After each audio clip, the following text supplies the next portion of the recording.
আগামী বহুদিন ধরে আমাদের এই রাস্তাটা খারাপ, 2 বছর ধরে রাস্তাটা খারাপ। দীর্ঘদিন ম্যাশিং ফেলে রাখলো, ম্যাশিং নিয়ে চলে গেল, রাস্তাটা ঠিক হলো না। ওখানে একটা টোটো উল্টে গেল, এসে প্রতিশ্রুতি দিল যে রাস্তা ঠিক করা হবে, সাময়িক ওই জায়গাটা ঠিক করে যে ম্যাশিংটা নিয়ে চলে গেল। তা আমরা এতগুলো মানুষ কি দোষ করছি, এই রাস্তাটা কেন আমাদের ঠিক হবে? 8 মাস আগে প্রায় হয়েছে এটা। এতদিনও রাস্তাটা ঠিক, তখন প্রতিশ্রুতি দিয়ে গেল যে রাস্তাটা ঠিক হবে, আজকে দীর্ঘদিন হয়ে গেল রাস্তাটা ঠিক হয়নি। আমাদের পেশেন্টের জন্য বেশি অসুবিধা হয়।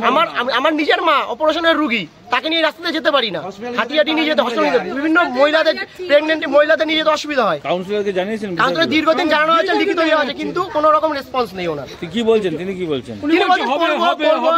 আমরা এরকম করলে প্রথমত আমরা বলি এটা এখানে কোনো রাজনৈতিক কোনো কিচ্ছু না, আমরা সাধারণ মানুষ এসে এখানে দাঁড়িয়েছি, আমাদের রাস্তা ঠিক করে দিতে হবে, এখানে কোনো রাজনৈতিক কিছু না। কাউন্সিলর আসুক, আমাদেরকে লিখিত দিক যে আমরা মুখ দিন ঠিক করে দেবো, আমরা পুরো একদম অবরোধ তুলে নেবো। কাউন্সিলরের নিজস্ব প্রোফাইল থেকে গতকালকে সোশ্যাল মিডিয়ায় পোস্ট করা হয়েছে যে রাম যারা ভক্ত বা এরকম বিজেপি কিছু একটা তারাই করছে নাকি? না না, রাম ভক্ত বা বিজেপি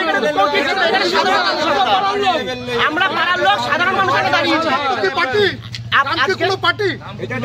আজকে উনি আমাদের পাশে দাঁড়ান, কোনো খারাপ কাজ হচ্ছে উনি ডাকুক আমাদেরকে, আমরা সবাই যাবো। আমাদের পাড়ায় খারাপ হয়েছে, আমরা আছি। তার ভোটের সময়